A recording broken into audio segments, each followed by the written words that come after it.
The wedding of Yeshua and Myriam of Tyana. This wedding is an enactment of the Song of Songs. It is an ancient ritual of the Goddess Mother mating with Father Creator. It is the anointing of the bridegroom to prepare him to enter the bride's sacred chamber, where they will open to one another. In union, they bring heaven's great light into the earth mother's body. It is a sacred blessing upon all life, in all its myriad forms, so all beings may be abundantly fertile and happy. After we have our feast and more dancing, Myriam will be brought out of the dark room and led to a special place that has been prepared.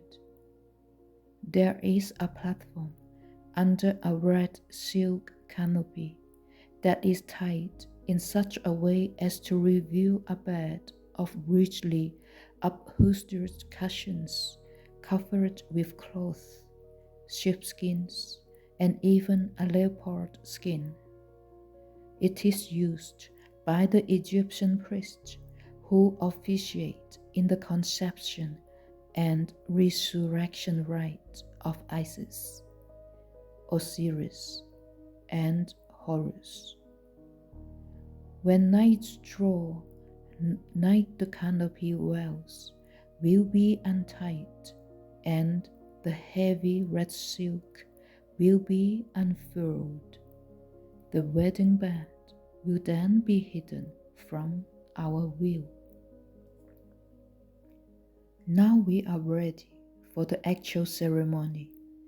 At the foot of the canopy is a long bench upon which Yeshua is sitting in calm repose. Myriam is brought to stand at distance in front of him. Yeshua silently beckons Myriam to come close. She kneels at his feet.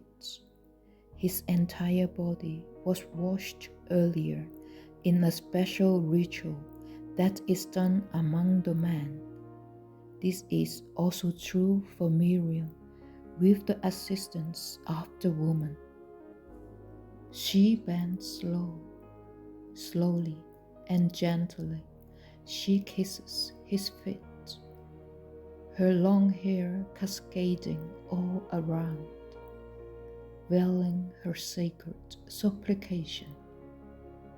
Yeshua places a hand on her head, indicating it is time to rise.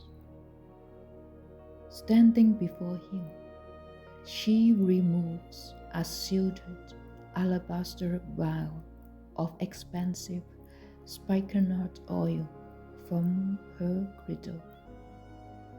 The heat of her body has made it thick, syrupy texture into anointing oil that is easy to pour and apply.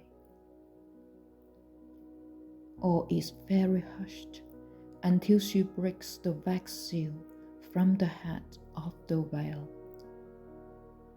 As she pours some of the pungent spikenard upon Yeshua's head, we, who are in attendance, offer a soft collective sign.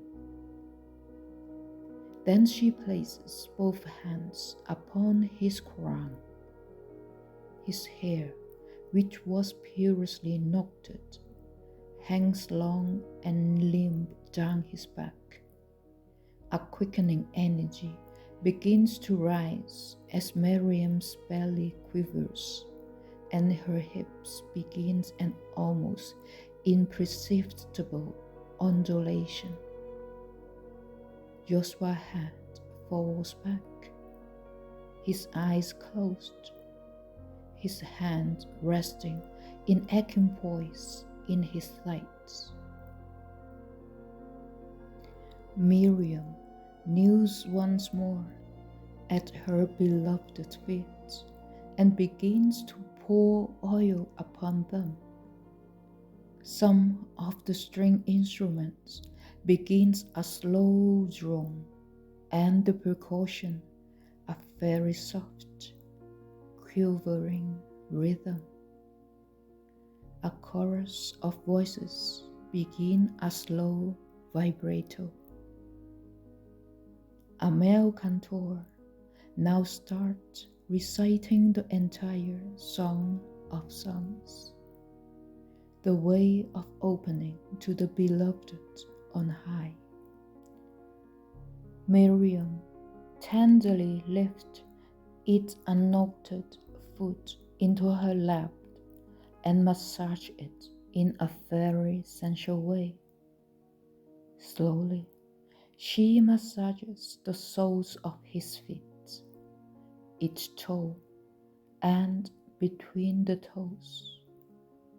Ever so slowly, she unknots and massages his calves.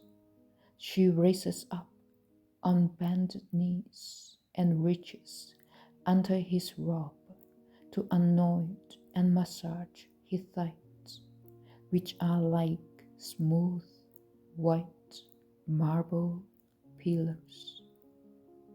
The music becomes more ardent and the harmonious more complex. Our voices make the cooing sound of doves. Among us, a sole female voice joins the male cantor with malicious and increasingly ecstatic refrains. She waves her beautiful voice through the entire tapestry of sound. The voice of the divine feminine, the queen of heaven and earth, calls forth the King of Kings to make his descent. She calls forth the winds from their four directions. She calls forth the angels of earth, fire, water, and air to bear witness. She waves the songs of all creation and infinite space to come and be present here.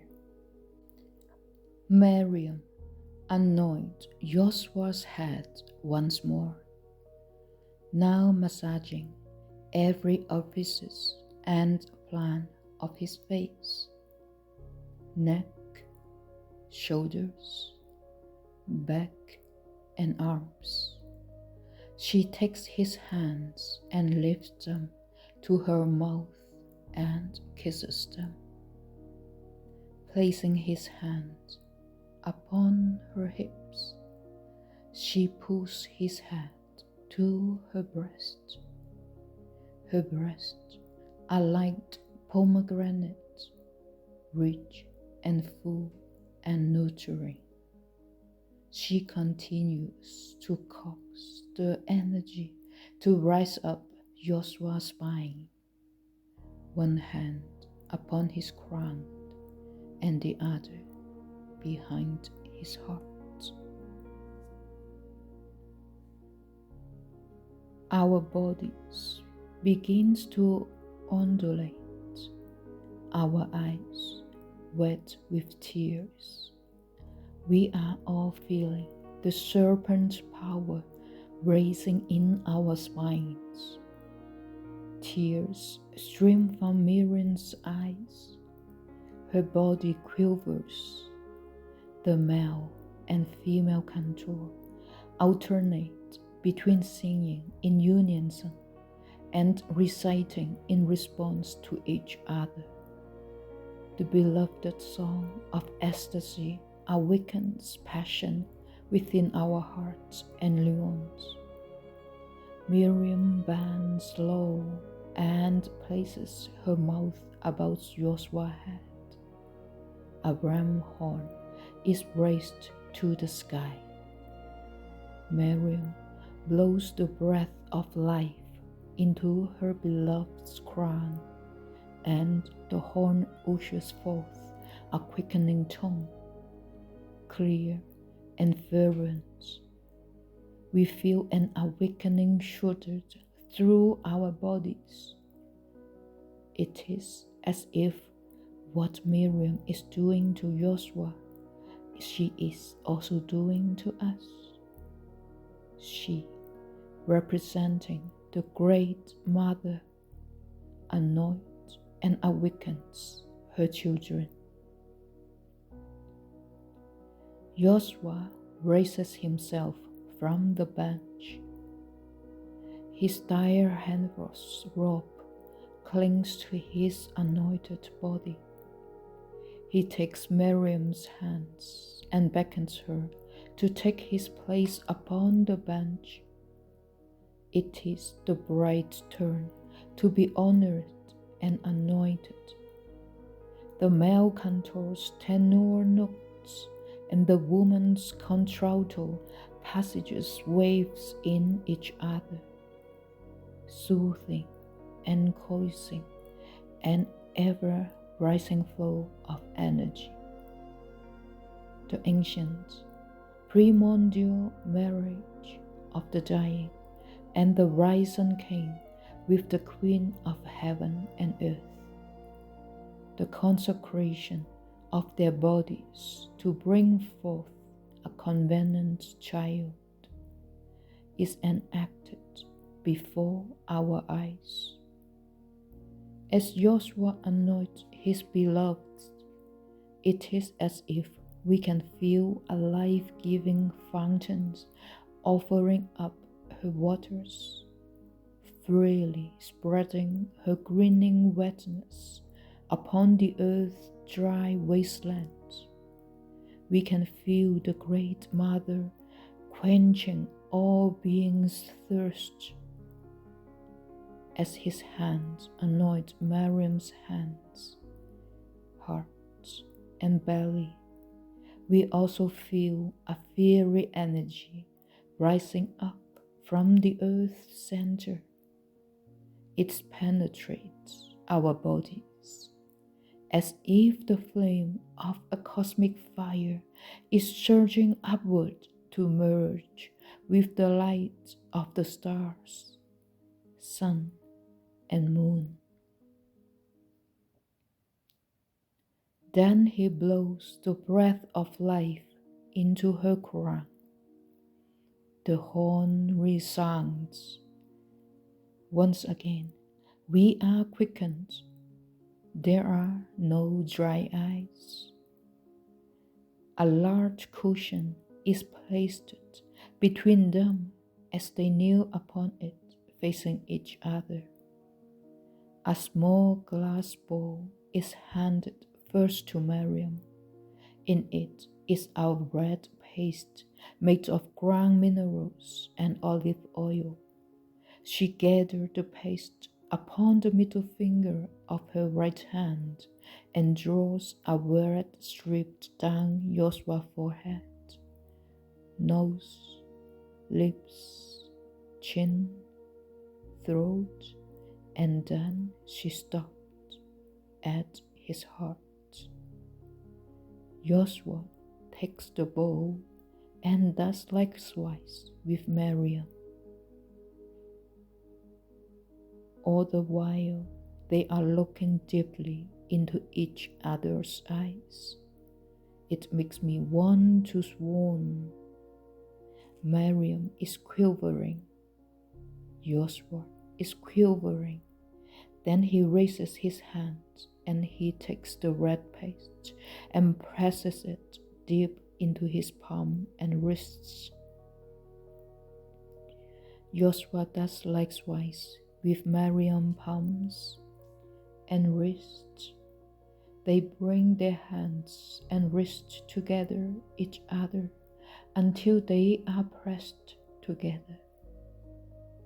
Slowly, they bring their bodies close as their hands and forearms extend out to the side.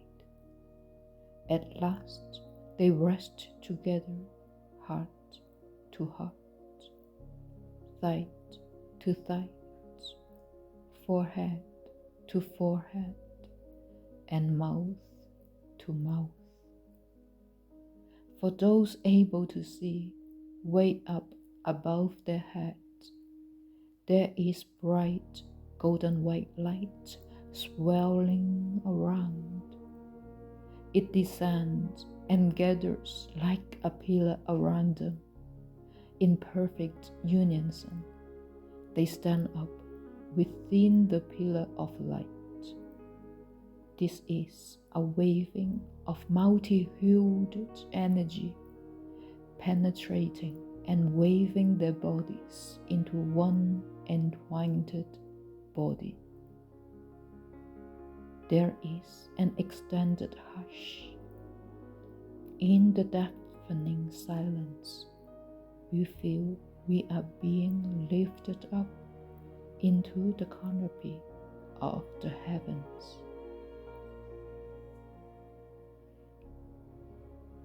Then, all of a sudden, someone strikes cymbals faster and faster, and clapping, some of the men rushes in and gather Yeshua up. James and Jude bend down, their arms held fast around each other's wrists. The man placed Yeshua on his brother's strong shoulders. They are other men who rushes in and gather up Myriam. They place her on Uncle Eliezer's broad shoulder. The music starts up, and it builds and builds as we begin to dance in a big circle around them. We are in joyous ecstasy, dancing, dancing, dancing, dancing, dancing and dancing, rolling light sunlit clouds of glory. We spin the light, we wave the light in and through ourselves. There is laughter, there is drinking, there is more eating and more sweet cakes. It is dark outside now. The stars are shining brightly. Oh my, they are taking Yeshua and Myriam to the bridal chamber. Its thick veils are down and drawn close. The other girls and I, who are still virgins, can't help but giggle a little. It is also lovely. The scent of burning sandalwood and frankincense fills the air. I breathe in the sweet and pungent aroma of spikenard, lotus flowers, and their oils. Oh, it all smells so good.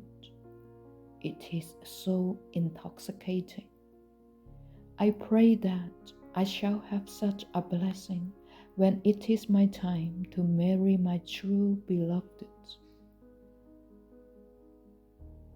I am Galea, and I am happy we could experience this beautiful ceremony together today.